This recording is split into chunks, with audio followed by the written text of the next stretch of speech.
নমস্কার। ৭৮তম স্বাধীনতা দিবস উপলক্ষে দেশমাতৃকার পাদপদ্মে আমার সশ্রদ্ধ প্রণাম নিবেদন করছি এবং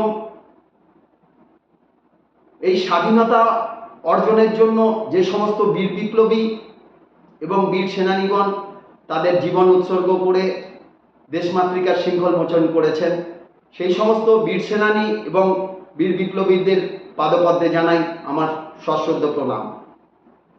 স্বাধীনতা দিবস উপলক্ষে আজ আমি একখানি কবিতা পাঠ করছি। কবি সুকান্ত আচার্য রচিত কবিতা পতাকার ৫ রং। বলো তো দেখি পতাকায় মোদের কয়টি রং আছে? শিক্ষক এসে শুধালেন হেসে দ্বিতীয় শ্রেণীর কাছে।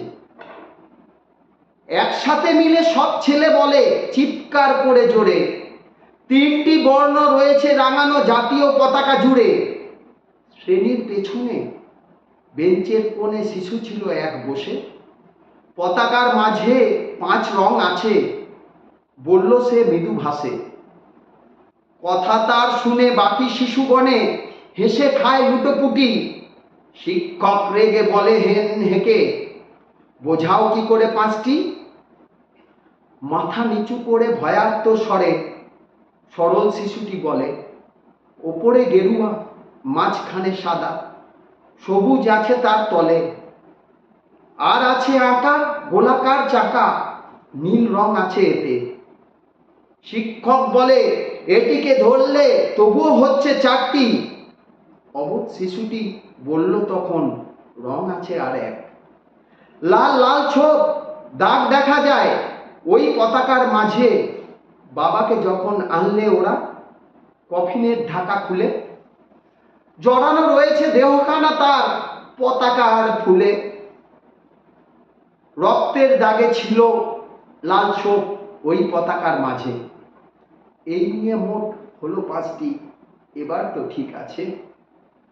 সরল শিশুটির জবাবখানি কাঁপিয়ে দিল বুক, অশ্রু এলো নয়ন ভরে, শুকনো হলো মুখ। আজও যারা দেশের জন্য করছে বলিদান, স্বাধীনতায় শহীদ সম তাদের অমর প্রাণ।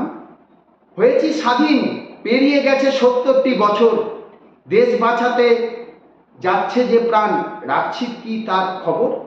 দেশ বাঁচাতে যাচ্ছে যে প্রাণ, রাখছি কি তার খবর?